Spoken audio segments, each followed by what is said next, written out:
Okay, hello. This is my video for the check-in that's due today, which is Dynamics check-in number 10. So since the last check-in before spring break, I've spent quite a bit of time just preparing for the test that I took on yesterday, on Monday, for Chapter 15.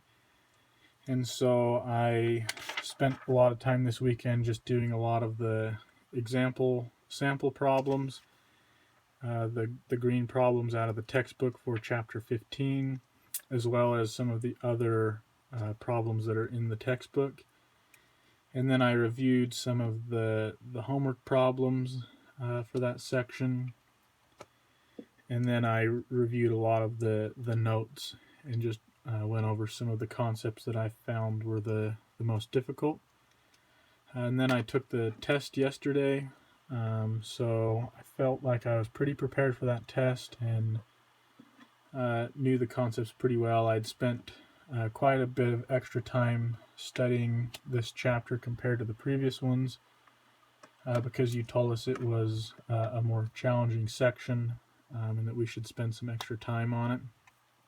But I did spend quite a bit more time on it, and overall I feel like that helped me feel prepared for the test that was yesterday. So I felt pretty good about the test. I feel like I knew all of the concepts that the test was trying to have us solve, in that I was able to work through those. It was a more difficult test than the previous one, but I feel like the extra time that I spent studying helped me feel prepared for that. So since the last test, I started looking at the Chapter 16 material. So I've just started looking through a lot of the physics review stuff, and then I've watched the first video for Chapter 16 that you've given us, and then part of the second video, which is N0 and N1. And so far, it looks like Chapter 16 is just an extension of the Chapter 15 stuff that we were going over. So Chapter 15 was dealing with kinematics of rigid bodies, and then in Chapter 16 we're going to be extending that into the force and the acceleration from Newton's law, F equals ma, or in other words the kinetics part. So pretty similar to what we did in the beginning of the course, where we started with the kinematics and then moved into the kinetics. We're doing the same thing here with rigid bodies. And so something I've had to review for myself is the rotational forces like torque and moment, and the equation that T equals I times alpha, where I is the inertia.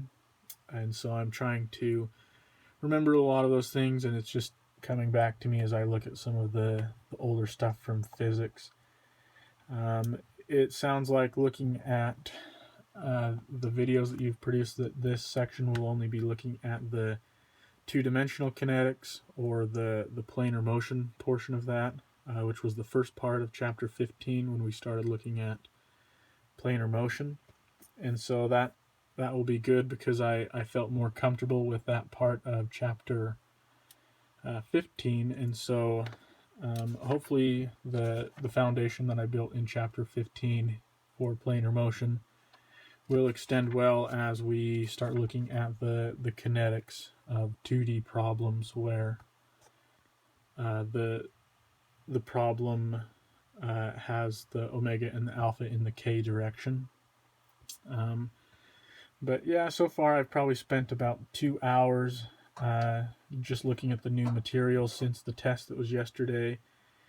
And so far it seems like it will be pretty interesting concepts, just building off of what we've learned and applying the forces to that. So far everything's going well. I hope to spend quite a bit more time getting ahead on Chapter 16 and starting to do some of the homework problems associated with that this week. But that's all for this check-in. Thank you for listening.